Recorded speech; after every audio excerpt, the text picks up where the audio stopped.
Hello dear students, welcome है आप सभी का संतोष एसएसटी एकेडमी में।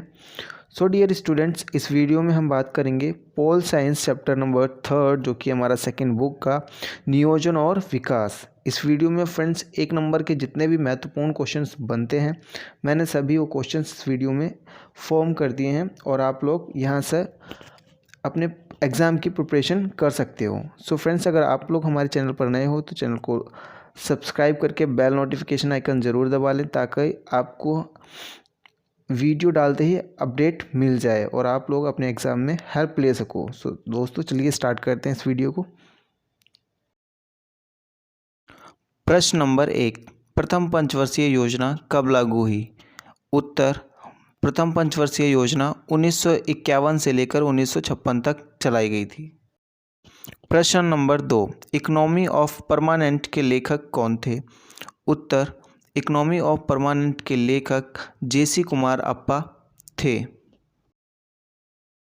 प्रश्न नंबर 3, उड़ीसा में किस धातु के विशाल भंडार उपलब्ध थे?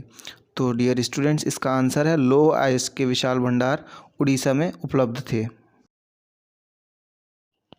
प्रश्न 4, ज्वाइनिंग शब्द से क्या अभिप्राय है?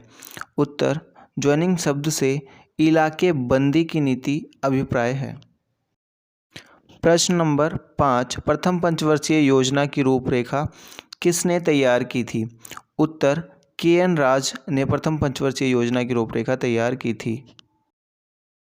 प्रश्न 6, प्रथम पंचवर्षीय योजना के दौरान कौन सी परियोजनाएं चलाई गईं? उत्तर, प्रथम पंचवर्षीय योजना के अंतर्गत बांध सिंचाई के क्षेत्रों में निवेश किया गया था तथा भागड़ा नागल बांध। प्रश्न नंबर 7, द्वितीय पंचवर्षीय योजना कब से कब तक चलाई गई? उत्तर, 1956 से लेकर 1951 तक द्वितीय पंचवर्षीय योजना चलाई गई थी। प्रश्न नंबर 8, द्वितीय पंचवर्षीय योजना के दौरान किन क्षेत्रों में निवेश किया गया? उत्तर, द्वितीय पंचवर्षीय योजना के दौरान उद्योग के क्षेत्रों में विकास पर जोर दिया गया तथा घरेलू उद्योगों को संरक्षण देने के लिए आयात पर भारी शुल्क लगा दिया गया था। दोस्तों, प्रश्न नंबर 9, द्वितीय पंचवर्षीय योजना की रूपरेखा बनाने वाले अर्थशास्त्री कौन थे? उत्तर, पीसी महालनोबिस। प्रश्न नंबर 10, प्रथम पंचवर्षीय योजना और द्वितीय पंचवर्षीय योजना किस विषय से संबंधित थी? उत्तर, प्रथम पंचवर्षीय योजना कृषि पर आधारित थी जबकि द्वितीय पंचवर्षीय योजना औद्योगिकरण पर आधारित थी। प्रश्न नंबर 11, प्रथम पंचवर्षीय योजना और द्वितीय पंचवर्षीय योजना की विकास दर कैसी रखने की सलाह दी गई थी? उत्तर, प्रथम पंचवर्षीय योजना की विकास दर धीमी रखने की सलाह दी गई थी और द्वितीय पंचवर्षीय योजना की विकास दर तेज रखने की सलाह दी गई थी। प्रश्न नंबर 12, केरल विकास मॉडल क्या है? उत्तर, केरल में विकास और नियोजन के लिए जो रास्ता अपनाया गया उसे केरल मॉडल कहा जाता है। इस मॉडल में शिक्षा, स्वास्थ्य, भूमि सुधार और गरीबी उन्मूलन पर जोर दिया गया था जिसे केरल मॉडल के नाम से जाना जाता है। प्रश्न नंबर 13, हरित क्रांति के जनक कौन थे?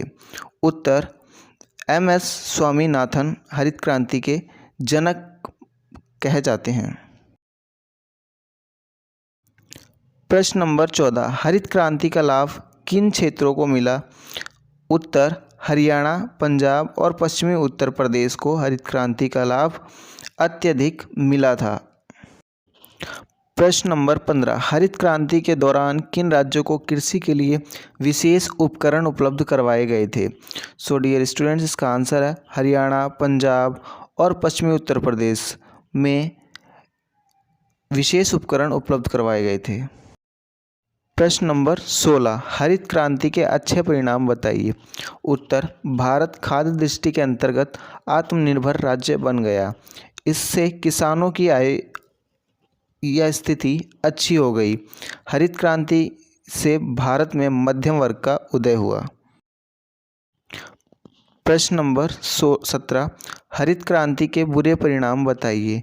उत्तर, भारत गेहूं को छोड़कर अन्य फसलों के में पीछे रह गया। हरित क्रांति से भारत के किसानों के बीच में गहरी आर्थिक खाई उत्पन्न हो गई। इलाकेबंदी की नीति से हरित क्रांति का लाभ भारत के अन्य राज्यों को नहीं मिल पाया। ये हरित क्रांति के बुरे परिणाम थे। प्रश्न नंबर 18, 1962 में भारत से किस देश ने युद्ध किया था? सो डियर स्टूडेंट्स, इसका आंसर है चीन ने 1962 में भारत के साथ युद्ध किया था। प्रश्न 19, पंडित जवाहरलाल नेहरू की मृत्यु कब हुई? उत्तर, 1964 में पंडित जवाहरलाल नेहरू की मृत्यु हो गई थी।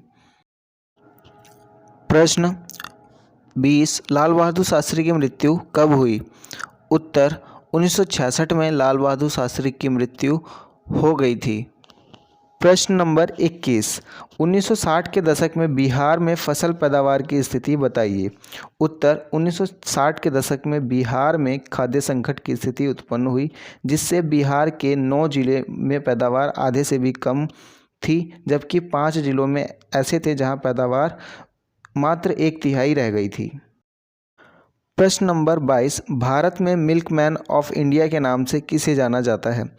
उत्तर, वर्गीस कुरियन, जिसे भारत में मिल्कमैन ऑफ इंडिया के नाम से जाना जाता है। प्रश्न नंबर 23, अमूल की शुरुआत कहाँ से हुई? उत्तर, गुजरात के आणंद जिले से अमूल की शुरुआत हुई थी। प्रश्न 24, अमूल की शुरुआत किस संघ ने की थी? उत्तर, सहकारी दुग्ध एवं विपणन परिसंघ के द्वारा अमूल की शुरुआत हुई थी। प्रश्न नंबर 25, ऑपरेशन फ्लड को बाद में किस नाम से जाना गया? उत्तर, श्वेत क्रांति के नाम से ऑपरेशन फ्लड को बाद में जाना गया। प्रश्न नंबर 26, ऑपरेशन फ्लड का क्या उद्देश्य था? उत्तर, लोगों को रोजगार प्रदान करना, उनकी आमदनी में वृद्धि करना, गरीबों तक दूध पहुंचाना तथा गरीबी दूर करना। प्रश्न नंबर 27, रूस में नियोजन को कब अपनाया गया था? उत्तर, 1930 के दशक में। प्रश्न 28, योजना आयोग का गठन कब हुआ? उत्तर, 1950 में योजना आयोग का गठन हुआ था। प्रश्न 29, योजना आयोग का अंतिम फैसला किसके द्वारा लिया जाता है? उत्तर, प्रधानमंत्री के द्वारा अंतिम फैसला लिया जाता है। प्रश्न 30, आज़ादी के समय भारत के समक्ष मुख्य चुनौतियां कौन कौन सी थी? उत्तर, पहला राष्ट्र निर्माण की चुनौती, दूसरा मजबूत लोकतंत्र के निर्माण की चुनौती, तीसरा आर्थिक विकास की चुनौती। प्रश्न 31, भारत में 1944 में बड़े उद्योगपतियों ने एक संयुक्त प्रस्ताव देश की नियोजित अर्थव्यवस्था के लिए तैयार किया, उसे किस नाम से जाना जाता है? उत्तर, बॉम्बे प्लान के नाम से उस व्यवस्था को जाना जाता है। प्रश्न 32, नीति आयोग का अध्यक्ष कौन व्यक्ति होता है? स्टूडेंट्स, इसका आंसर है प्रधानमंत्री नीति आयोग का अध्यक्ष या हेड होता है। प्रश्न 33, स्वतंत्रता के बाद भारत ने कैसी नीति अपनाई? उत्तर, नियोजित विकास की नीति अपनाई थी स्वतंत्रता के बाद भारत ने। प्रश्न नंबर 34, नियोजन का वास्तविक अर्थ उत्पादन के उपलब्ध साधनों के उचित विवरण की योजना को सुनिश्चित करना है, यह कथन किसका है? उत्तर, GDH कॉल का यह कथन है। प्रश्न नंबर 35, योजना आयोग में सदस्यों की कुल संख्या कितनी होती है? डियर स्टूडेंट्स, इसका आंसर है 12 सदस्यों की योजना आयोग में सदस्य संख्या होती है। प्रश्न नंबर 36, द्वितीय पंचवर्षीय योजना किस विषय पर बल दिया गया? उत्तर, औद्योगिकरण पर बल दिया गया था द्वितीय पंचवर्षीय योजना के दौरान। प्रश्न नंबर 37, प्रमुख कृषि क्रांति व उनके उद्देश्यों को बताइए। उत्तर, हरित क्रांति खाद्यान्न उत्पादन बढ़ाने के लिए की गई थी, श्वेत क्रांति दूध का उत्पादन बढ़ाने के लिए, पीली क्रांति तिलहन उत्पादन बढ़ाने के लिए, यानी मतलब जिससे हमें तेल प्राप्त होता है, नीली क्रांति मत्स्य उत्पादन बढ़ाने के लिए किया गया था। प्रश्न नंबर 38, नीति आयोग का विस्तृत रूप लिखिए। उत्तर, national institute for transforming India या राष्ट्रीय भारत परिवर्तन संस्थान नीति आयोग का पूर्ण रूप है। सो डियर स्टूडेंट्स, इस वीडियो में इतना ही। हमारी वीडियो देखने के लिए आपका बहुत बहुत धन्यवाद। और प्लीज़ आप अगर हमारे चैनल पर नए हैं तो वीडियो को लाइक शेयर ज़रूर कर दें और चैनल को सब्सक्राइब कर लें, ताकि ऐसे ही एजुकेशनल वीडियो आपको देखने के लिए मिलती रहेंगी और आपके पेपर में मार्क्स भी अच्छे आएंगे। Thank you.